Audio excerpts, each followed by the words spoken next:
ಅಪ್ಪ ಇದು ಏನಕ್ಕಿರೋದು? ಅದು ಏನಕ್ಕೆ ಕೊಟ್ಟಿದ್ದಾರೆ ಅಂತನಾ? ಓಕೆ, ಇದು ಏನಕ್ಕೆ ಕೊಟ್ಟಿದ್ದಾರೆ ಅಂತನಾ? ಇದು ಈ ಥರ ಶೇಪ್ ಇರೋಂಥ ಲಾರಿಗಳಿದೆಯಲ್ಲ, ಅಂದರೆ ಟಾಟಾದಲ್ಲಿ ಬರೋಂಥ ಲಾರಿಗಳು ವೆಲ್ಟನ್ SC ಅಂತ ಮೊದಲು ಬಂದಂಥ ಮಾಡಲು. ಈ ಒಂದು ವೆಹಿಕಲ್ನಲ್ಲಿ ಯಾವ ಡ್ರೈವರ್ ಡ್ರೈವ್ ಮಾಡ್ತಾ ಇರ್ತಾನೆ ಅವನಿಗೆ ಎಡ್ಜ್ಗಳು ಗೊತ್ತಾಗಲ್ಲ. ಸೊ ಲೆಫ್ಟ್ ಸೈಡಲ್ಲಿ ಎಡ್ಜ್ ಗೊತ್ತಾಗಬೇಕು ಅಂತಂದರೆ ಈ ತುದಿ ಕಾಣಬೇಕು ಅಂತ, ಅರ್ಥ ಆಯ್ತಾ? ಸೊ ಎಲ್ಲರೂ ಒಂದು ಕಡೆ ನಾವು ಗಾಡಿನ ತಿರುಗಿಸ್ತಾ ಇದ್ದೀವಿ ಅಂತಂದಾಗ ಎಡಗಡೆ ಎಡ್ಜ್ ಗೊತ್ತಾಗಬೇಕು ಅಂತಂದಾಗ ಇದು ಅವ್ರಿಗೆ ಐಡೆಂಟಿಫೈ ಮಾಡ್ತಿದೆ, ಲಾರಿಯ ತುದಿ ಭಾಗ ಇದು ಅಂತೇಳಿ ಐಡೆಂಟಿಫೈ ಮಾಡ್ತಿದೆ. ಇದು ಒಂದು ಪಾಯಿಂಟ್. ಎರಡನೇ ಪಾಯಿಂಟ್ ಏನಂತಂದರೆ, ಯಾವ್ದಾರ ಒಂದು ನ್ಯಾರೋ ರೋಡ್, ಅಕಸ್ಮಾತ್ ಆ ಕಡೆ ಈ ಕಡೆ ಲಾರಿಗಳು ಬೇರೆ ವೆಹಿಕಲ್ಗಳು ನಿಂತಿತ್ತು, ನ್ಯಾರೋ ರೋಡಲ್ಲಿ ಲಾರಿ ತೊಗೊಂಡು ಹೋಗ್ತಾ ಇದ್ದೀವಿ ಅಂತಂದಾಗ ಈ ಪಾಯಿಂಟ್ ಏನಿದೆ ಇದು ಪಾಸ್ ಆಗಬೇಕು. ಆವಾಗ ನಮಗೆ ಹಿಂದ್ಗಡೆ ಏನಿದೆ ಅದು ಪಾಸ್ ಆಗುತ್ತೆ ಅನ್ನೋದು ಈ ಒಂದು ಜಡ್ಜ್ಮೆಂಟ್.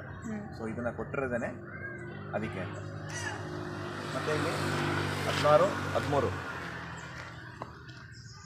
ಅಂತ ಕೊಟ್ಟಿದ್ದಾರೆ, 16, 13 ಅಂತ ಕೊಟ್ಟಿದ್ದಾರಲ್ವಾ.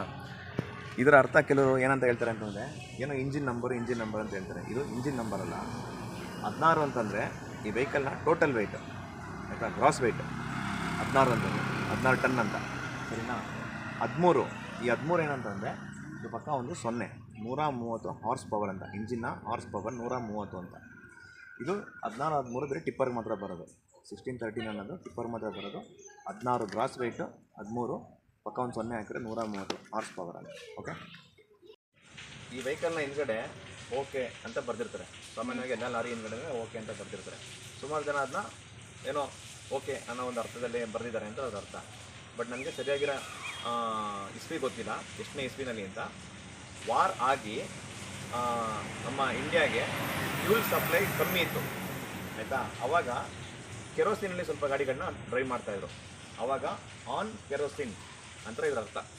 ಓಕೆ ಅಂತಂದರೆ ಆನ್ ಕೆರೋಸಿನ್ ಅಂತ ಆವಾಗ ಕಂಪಲ್ಸರಿ ಬರೀಬೇಕು ಅಂತ ರೂಲ್ಸ್ ಇತ್ತು. ಅವಾಗ ನಮ್ಮ ಗಾಡಿ ಕೆರೋಸಿನಲ್ಲಿ ಡ್ರೈವ್ ಮಾಡ್ತಾ ಇದ್ದೀವಿ, ಕೆರೋಸಿನ್ ಹಾಕೊಂಡು ನಾವು ವೆಹಿಕಲ್ನ ಡ್ರೈವ್ ಮಾಡ್ತಾ ಇದ್ದೀವಿ ಅಂತ ಹಿಂದ್ಗಡೆ ಬರ್ತಾರೋ ವೆಹಿಕಲ್ ಅವ್ರಿಗೆ ಗೊತ್ತಾಗಬೇಕು ಅನ್ನೋದಕ್ಕೆ ಆನ್ ಕೆರೋಸಿನ್ ಅನ್ನೋದು ಇದರ ಅರ್ಥ. ಓಕೆ ಅಂತಂದರೆ ಆನ್ ಕೆರೋಸಿನ್. ಓಕೆನಾ? ಓಕೆ ಅಪ್ಪ.